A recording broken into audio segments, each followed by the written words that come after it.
ഏവർക്കും നമസ്കാരം. ഇന്നത്തെ വീഡിയോയിൽ ഏതെങ്കിലും ഒരു വ്യക്തി സംസാരിക്കുന്ന ഒരു വീഡിയോയ്ക്ക് റിപ്ലൈ കൊടുക്കുന്ന അങ്ങനെയുള്ള ഒരു കണ്ടന്റ് അല്ല. മറിച്ച് ഒരു വീഡിയോയിൽ തന്നെ കണ്ടിട്ടുള്ള കാര്യം തന്നെയാണ്. പക്ഷെ ആ വ്യക്തി പറഞ്ഞ കാര്യങ്ങളിൽ നമുക്ക് നേരിട്ടുള്ള ചില അനുഭവങ്ങൾ വരുമല്ലോ. നമ്മുടെ ഏതൊരു അഭിപ്രായങ്ങൾ അല്ലെങ്കിൽ ഒരാളൊരു സോഷ്യൽ മീഡിയയിൽ ഒരു ഒരു പ്രശ്നം അല്ലെങ്കിൽ ഒരു വിഷയത്തെ സംബന്ധിച്ച് സംസാരിക്കുമ്പോൾ അതിൽ നമുക്ക് നേരിട്ടുള്ള ഒരു അനുഭവം വരുമ്പോൾ നമുക്കത് കൂടുതൽ അതിനെക്കുറിച്ച് അറിയാൻ സാധിക്കും. അപ്പോൾ അങ്ങനെ ആ വ്യക്തി സംസാരിക്കുന്നതിൽ ഇപ്പൊ എന്നെ സംബന്ധിച്ച് എനിക്ക് നേരിട്ടുള്ള ഒരു അനുഭവമാണ് ഞാൻ നിങ്ങളുമായിട്ട് പങ്കുവെക്കുന്നത്.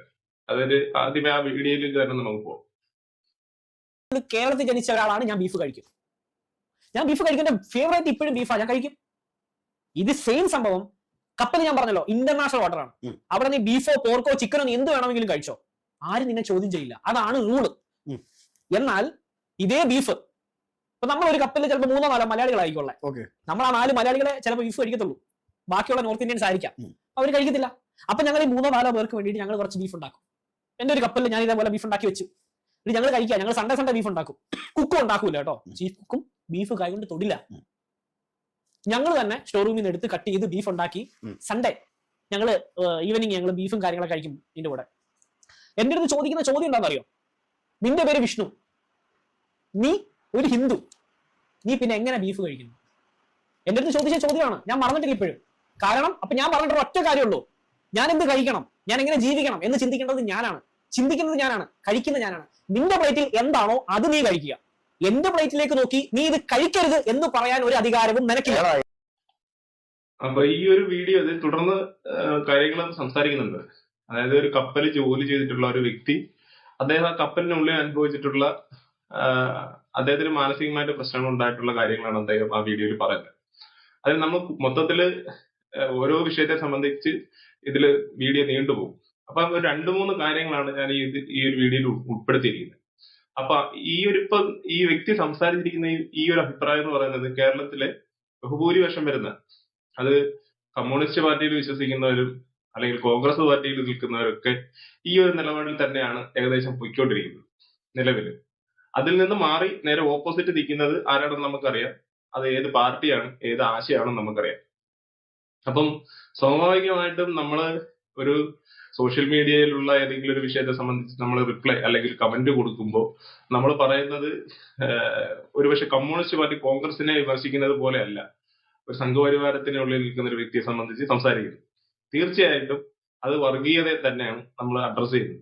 അപ്പം ഈ വ്യക്തി ഒരുപക്ഷെ ഈ ചോദിക്കുന്ന ചോദ്യങ്ങൾ എന്ന് പറയുന്നത് അല്ലെങ്കിൽ പറയുന്ന കാര്യങ്ങൾ എന്ന് പറയുന്നത് സംഘപരിവാരത്തിനുള്ളിലുള്ള ഏതൊരു വ്യക്തിയും നോർമലി സംസാരിക്കുന്നതാണ്.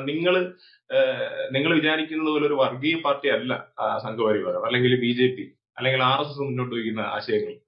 അത് ഈ രാജ്യത്തിന്റെ വികസനത്തിനും മറ്റും വേണ്ടി തന്നെയാണെന്നാണ് അവർ നോർമലി പറഞ്ഞു പോകുന്നത്. അങ്ങനെ തന്നെയാണ്. അപ്പോ നമ്മളൊക്കെ അവരുടെ അടുത്ത് പറയാറുണ്ട്, നിങ്ങൾ എന്തുകൊണ്ട് UP അല്ലെങ്കിൽ ബീഹാർ, രാജസ്ഥാൻ പോലെയുള്ള നോർത്ത് ഇന്ത്യയിൽ നടക്കുന്ന കാര്യങ്ങൾ എന്തുകൊണ്ട് നിങ്ങൾ കേൾക്കുന്നില്ല, കാണുന്നില്ല, നമ്മൾ അവരോട് ചോദിക്കാറുണ്ട്.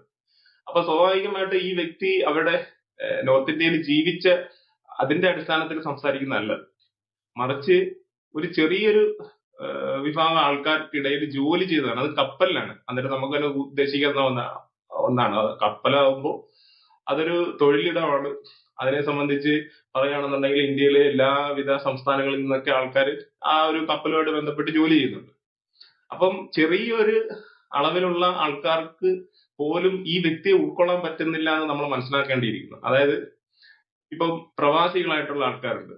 അപ്പൊ അവർക്കാണ് ഇത് കൂടുതൽ മനസ്സിലാക്കാൻ കഴിയുന്നത്. കാരണം പ്രവാസ ജീവിതം എന്ന് പറയുന്നതിനകത്ത് ഈ നമ്മൾ മലയാളികൾ മാത്രമല്ലല്ലോ ജോലി ചെയ്യുന്നത്. ഇന്ത്യയിൽ നിന്ന് പല സംസ്ഥാനങ്ങളിൽ നിന്ന് ജോലി ചെയ്യാനായിട്ട് ആൾക്കാർ വരുന്നുണ്ട്.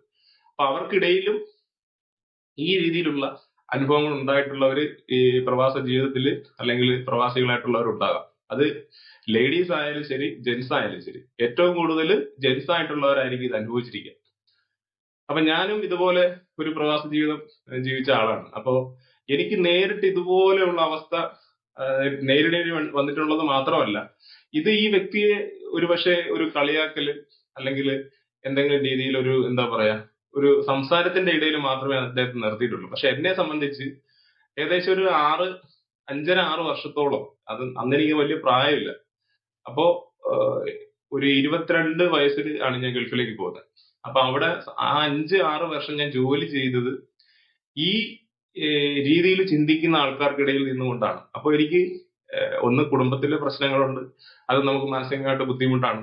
അപ്പം ഈ രീതിയിലുള്ള ഒരു അവസ്ഥയിലാണ് ഞാൻ ജീവിച്ചിരിക്കുമ്പോൾ തന്നെ നിങ്ങൾക്ക് മനസ്സിലാവും. എനിക്ക് തൊഴിലിടങ്ങളിൽ പോലും എനിക്ക് കൃത്യമായിട്ട് ജോലി ചെയ്യാൻ പറ്റാത്ത അവസ്ഥ വന്നിട്ടുണ്ട്. അപ്പൊ ഈ വ്യക്തികളെ നന്നാക്കാൻ വേണ്ടി എനിക്ക് അവരെ നേരിടാനോ അല്ലെങ്കിൽ തിരിച്ചെന്തെങ്കിലും മറുപടി പറഞ്ഞ് അവരുമായിട്ട് എന്തെങ്കിലും ഒരു മാനസികമോ ശാരീരികമായ പ്രശ്നങ്ങളിലേക്കൊന്നും പോകാനായിട്ട് ഞാൻ തയ്യാറായിരുന്നില്ല എന്നല്ല, അത്രയും വലിയ ഒരു മലയാളി സമൂഹം അവിടെ ഇല്ലായിരുന്നു. അപ്പം വളരെ ബുദ്ധിമുട്ടിയാണ് ഞാൻ അവിടെ ആ ഒരു സാഹചര്യത്തിൽ ജീവിച്ചിരുന്നത്. അപ്പൊ ഇദ്ദേഹം പറയുന്ന കാര്യങ്ങൾ എന്ന് പറയുന്നത്, ബീഫ് ആഹാരത്തിന്റെ പേരിൽ ഉണ്ടായിട്ടുള്ള പ്രശ്നം, അതുപോലെ തന്നെ ഞാനും ഇതുപോലെ കുക്ക് ചെയ്യുന്നതിനെ അടിസ്ഥാനമാക്കിയ ഒരു കിച്ചണിലാണ് ഈ സംഭവം നടക്കുന്നത്. അപ്പോ 2-3 വ്യക്തികൾ ഞാൻ കുക്ക് ചെയ്യുന്ന സമയത്ത് തൊട്ടടുത്തത് കുക്ക് ചെയ്യുന്നുണ്ട്. അവരും ഇതുപോലെ, നിങ്ങൾ എന്താണ് കുക്ക് ചെയ്യുന്നത്, ചിക്കൻ അല്ലല്ലോ, അല്ലെങ്കിൽ പച്ചക്കറി ഒന്നും അല്ല, നിങ്ങൾ എന്താണ് കുക്ക് ചെയ്യുന്നത്? ഞാൻ പറഞ്ഞത് ബീഫ് തന്നെയാണ്. അപ്പൊ ഈ വ്യക്തി അനുഭവിച്ചിട്ടുള്ള അതേ ചോദ്യങ്ങൾ തന്നെയാണ് എന്നോട് ചോദിക്കുന്നത്. അവിടെ ഭയങ്കര സംസാരമായി. കാരണം ഞാൻ ഹിന്ദുവാണ്, ഞാൻ എന്തുകൊണ്ട് ഇത് ബീഫ് കറി വെക്കുന്നു എന്ന് പറഞ്ഞിട്ട് കൂടെയുള്ള ബീഹാർ, UP പോലെയുള്ള സംസ്ഥാനങ്ങളിൽ നിന്നുള്ളവരാണ് സംസാരിക്കുന്നത്. അപ്പൊ ആ ക്യാമ്പസ് എന്ന് പറയുന്നത്, അവിടെ ഒരു ക്യാമ്പസ് ഉണ്ടാവും, അവിടെ ആ ക്യാമ്പിലെ കാര്യങ്ങളൊക്കെ നോക്കും. അയാളും ഇതുപോലെ മാനസികാവസ്ഥയുള്ള ഒരാളാണ്, RSS BJP വക്താവാണ്. അപ്പൊ അദ്ദേഹത്തിന്റെ ഭാഗത്ത് നിന്ന് എനിക്ക് കിട്ടിയത് പിന്നെ തെറിവിളി വരെ വരുന്ന ഒരവസ്ഥ ഉണ്ടായിരുന്നു. അപ്പൊ ഞാൻ പറഞ്ഞു, ഞാൻ ഇത് കഴിക്കും, നിങ്ങളിപ്പോ വിലക്കിന്ന് വിചാരിച്ചിട്ട് ഞാൻ ഇത് നാളെ കഴിക്കാതിരിക്കത്തൊന്നുമില്ല, ഞാൻ കഴിക്കും. അഥവാ നിങ്ങൾക്ക് ഇത് ബുദ്ധിമുട്ടുണ്ടാകുന്നുവെങ്കിൽ ഈ ഒരു ക്യാമ്പിന്റെ ഫ്രണ്ടിലോ അല്ലെങ്കിൽ കിച്ചന്റെ ഫ്രണ്ടിലോ പരസ്യമായിട്ട് എഴുതി വെക്കുക. അത് അറബിയിലും ഇംഗ്ലീഷിലും ഹിന്ദിയിലും എഴുതി വെക്കണമെന്ന് പറഞ്ഞു. ആ ഒരു ബോർഡ് സ്ഥാപിക്കാത്ത പക്ഷം ഞാനിവിടെ ഈ ഒരു ബീഫ് കറി വെക്കും. നമുക്ക് റൂമിൽ കുക്ക് ചെയ്യാൻ പറ്റത്തില്ലല്ലോ. അപ്പോൾ ഈ കിച്ചണിൽ മാത്രമേ നമുക്ക് കുക്ക് ചെയ്യാനുള്ള അനുവാദമുള്ളൂ. അപ്പൊ അങ്ങനെയൊക്കെ വലിയ സംഘർഷങ്ങളിലൂടെയൊക്കെ തന്നെയാണ് ഞാൻ ഓരോ ദിവസവും ഫുഡ് തയ്യാറാക്കിയിരുന്നത്. ഇപ്പൊ ഞാൻ ഇത് പറയുന്ന ഒരു കുറച്ച് നീണ്ടുപോകുന്നതിൽ ക്ഷമിക്കുക കേട്ടോ. കാരണം ഇത് പൂർത്തിയാക്കുമ്പോൾ നിങ്ങൾക്ക് കൂടി അത് ബോധ്യമാകണമെന്ന് കരുതിയാണ് ഞാൻ ഇങ്ങനെ സംസാരിക്കുന്നത്. അപ്പോ ഇതിന്റെ അടിസ്ഥാനത്തിൽ തന്നെയാണ് ഈ വ്യക്തി അനുഭവിച്ചിരിക്കുന്നത്. അതായത് നമ്മൾ മനസ്സിലാക്കേണ്ടത്, RSS എന്ന് പറയുന്നത് കേവലം, അല്ലെങ്കിൽ BJP എന്ന് പറയുന്ന രാഷ്ട്രീയ പാർട്ടി കേരളത്തില് ഭരിക്കുകയോ ഭരിക്കാതിരിക്കുകയോ, ഇപ്പൊ LDF ആയാലും UDF ആയാലും ശരി, നമ്മൾ അവരുമായിട്ട് രാഷ്ട്രീയ ചർച്ചകളും തർക്കങ്ങളും ഉണ്ടാകുന്നത് ഭരണത്തില് മുകളിൽ വരുന്നിട്ടുള്ള ഇപ്പൊ സ്വജനപക്ഷപാതങ്ങള്, അഴിമതി, ഇവയെ സംബന്ധിച്ചായിരിക്കും നമ്മൾ ഒരു രാഷ്ട്രീയ പാർട്ടിയോട് തർക്കിക്കുന്നത്. പക്ഷെ നേരെ മറിച്ച് ഒരു സംഘപരിവാരം ഉൾക്കൊള്ളുന്ന ഒരു രാഷ്ട്രീയ പാർട്ടിയായ BJPയെ നമുക്ക് വിമർശിക്കുന്ന സമയം, അത് മതത്തിലൂടെയും വിശ്വാസത്തിലൂടെയും ആചാരങ്ങളിലൂടെയും മാത്രമേ നമുക്ക് സംബന്ധിച്ച് അവരുമായിട്ട് മുന്നോട്ട് പോകാൻ കഴിയുള്ളൂ. അപ്പൊ അങ്ങനെ ഒരു അന്തരീക്ഷം ഈ കേരളത്തിൽ വളർന്നു വന്നു കഴിഞ്ഞാലുള്ള ഭവിഷ്യത്ത് മാത്രമാണ് ഈ വ്യക്തിയും സംസാരിക്കുന്നത്. അതുപോലെ എന്നെ സംബന്ധിച്ച്, എന്നെ പോലെയുള്ള രാഷ്ട്രീയത്തെ കുറിച്ച് ചർച്ച ചെയ്യുന്ന വ്യക്തികളും മനസ്സിലാക്കുന്നത്. അപ്പോ ഈ രീതിയിലുള്ള രാഷ്ട്രീയം നമുക്ക് ആവശ്യമുണ്ടോ എന്നുള്ളത് കൂടി നമ്മൾ ചിന്തിക്കേണ്ടിയിരിക്കും. ഇനി ചെറിയ ഒരു ഭാഗം കൂടി ഞാൻ ഒന്ന് കേൾപ്പിക്കാം. സത്യമല്ലേ? അത് നമ്മൾ മലയാളികളായതുകൊണ്ടാണ് പറയുന്നത്. ഇത് ഞാൻ വെറുതെ പറയുന്നല്ല, ഉള്ള കാര്യമാണത്. വിഷ്ണു, ഇത്രയായിട്ടുള്ള കപ്പലിലുണ്ടെന്ന് ഒരു മനുഷ്യൻ അറിയത്തില്ല കേട്ടോ. ഉണ്ട്, ഞാൻ അതല്ലേ പറഞ്ഞ ഉണ്ട്. എന്നോട് നേരിട്ട് ചോദിച്ചവരുണ്ട്. അതിനുശേഷം എനിക്ക് തോന്നുന്നു എല്ലാ കപ്പലിലും കേട്ടോ, ചില കപ്പലില് അതിനുശേഷം എനിക്ക് തോന്നുന്നു 9 മാസം ഫുൾ കോൺട്രാക്ട് കളിയാക്കലായിരിക്കും. നമ്മളിപ്പോ ഒരു പട്ടിയെ കണ്ടു, ഫിലിപ്പീൻസിൽ നടന്നൊരു സംഭവം. പട്ടി ഇങ്ങനെ പോവാ. അപ്പൊ ഫിലിപ്പീൻസിൽ പട്ടികളെ കഴിക്കുമല്ലോ. അപ്പൊ എന്റെ കൂടെ ഞാനും ഞങ്ങൾ 6 പേര് ഞങ്ങൾ ഇങ്ങനെ നടന്നു പോവാ. അപ്പൊ പട്ടി ഇങ്ങനെ പോകുന്നു. അപ്പൊ എന്തോ ഒരു കമന്റ് പറഞ്ഞ കൂട്ടത്തില്, ഈ ബീഫ് കഴിക്കുന്ന നീ ഹിന്ദുവായിട്ടുള്ള നീ എന്തിനു ബീഫ് കഴിക്കുന്നു എന്ന് ചോദിച്ച അവൻ തന്നെ മറ്റൊരുത്തനോട് പറയാണ്, ഇവൻ അതിനെ കഴിക്കും, ഇവൻ പട്ടിയെ കഴിക്കും, പിന്നെ ഇവൻ മറ്റൊരു സംഭവം കൂടെ കഴിക്കും. നമുക്കത് ഒരു ഇന്റർവ്യൂവിൽ പറയാൻ പറ്റുന്ന സംഭവമല്ല. അവൻ അതും തിന്നും എന്ന് പറയുമ്പോൾ ആലോചിച്ച് നോക്ക്. ഒരു ഇൻസിഡന്റ് നടന്നൊരു 3 മാസം കഴിഞ്ഞിട്ട് ഈ ചോദ്യം എന്നോട് ചോദിച്ച് ഞാൻ അവനോട് തർക്കിച്ച് ഒരു 3 മാസം കഴിഞ്ഞപ്പോഴും അവനത് പറഞ്ഞിട്ടില്ല.